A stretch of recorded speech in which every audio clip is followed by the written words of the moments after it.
kulan ballaaran oo maanta lagu qabtay xarunta maamulka gobolka Sool oo gudoominayay gudoomiyaha gobolka Sool Mudane Cabdi Khayre Dirir ay ka soo qayb galeen maayirka degmada Laascaanood taliyaha qaybta bilayska iyo waliba mas'uuliyiinta wasaaradda maaliyadda oo hogaaminaya suduwaha wasaaradda maaliyadda gobolka Sool Maxamuud Axmed Baadari oo ay ka soo qayb galeen ganacsatada iyo waliba sariflayaasha magaalada Laascaanood ayaa laga hadlayay sidii mashruuca dib u soo kabashada abaaraha ee dadka xooluhu ay ka dhamaadaan lagu xooleynayo uga qayb qaadan lahaayeen ugu horreyn waxa kulankaasi ka hadlay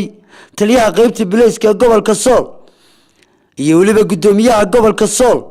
Mudane Cabdi Khayre Dirir oo ku booriyay ganacsatada iyo waliba cid kasta oo dhaqaalaha haysata inay ka qayb qaataan mashruuca ka soo kabashada abaaraha iyo waliba si loola dagaalami lahaa lacagaha kala duwan ee hoos u dhigaya lacagta shilin Soomaaliya. waxaan magaalada ka bilownay olole ku saabsan xagga amniga waxa magaalada aad ugu batay gaadiidka beersool kale ee qafilan oo runtii waxa weeye amni darro badan iyo shaki badan abuuray arinta go'aan cad baanu ka soo saarnay waxaan doonaynaa shacabka gobolka Sool ee sharafta leh inay la shaqeeyaan ciidanka amniga ee bilayska ee habeen iyo maalinba u taagan inay amnigooda ka shaqeeyaan oo hawlaha ololahana uu soconaya gaadiidka dawladda ee GT-ga leh mooyaane gaadiidka kale oo dhan waa laga diiraya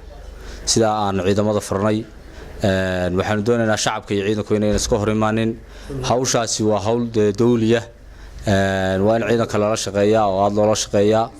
shacabkana waan uga mahadcelinaynaa runtii xalayto aad bay u dhagan uglahay waxaan kaloo ku darayaa dadka hubaysan waxa magaalada aad u dhexmaraya rag hubaysan oo waliba sheeganaya inay ciidan yihiin ciidanka qaranka sheeganaya bilayska sheeganaya waxa weeye waxaan ciidamada aanu amraynaa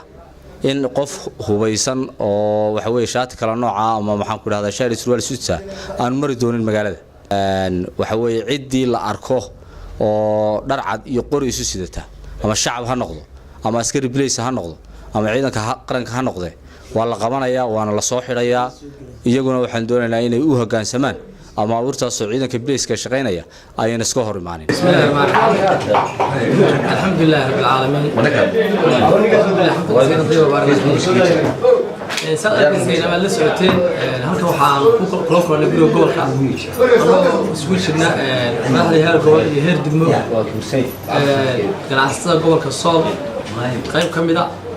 aanu kala hadlaynay inay ka qayb qaataan qaaraankii loogu talagalay ka soo kabashada abaaraha ee laga guriyay gobolada dalka oo dhan iyo in ay taqaanay ka qayb qaataan hawlaha amniga ee gobolka socda si ay shaqo rasmi u dhexmar lahayd maamulka heer gobol iyo heer degmo iyo ganacsatada waxa kaloo shirkaas ahaa koruqaadka ama taabagelinta cashuuraha dawladda dhexe iyo dawladda hoose iyaguna ma taqaanay hadii la kursi loo dirdirgelin lahaa iyo in mustaqbalka dhow hadii ay noqdaan bahda ganacsatada gobolka iyo maamulka heer gobol iyo heer degmo mid istiraatiijiyad guud ka yeesha hadii ay ku leeyahay wada shaqeynta iyo taabagelinta sarifka lacagaha isbeddelaya وبرخد عمر أحمد والبانتا قرن كجمهورية الصوماليلان Laascaanood.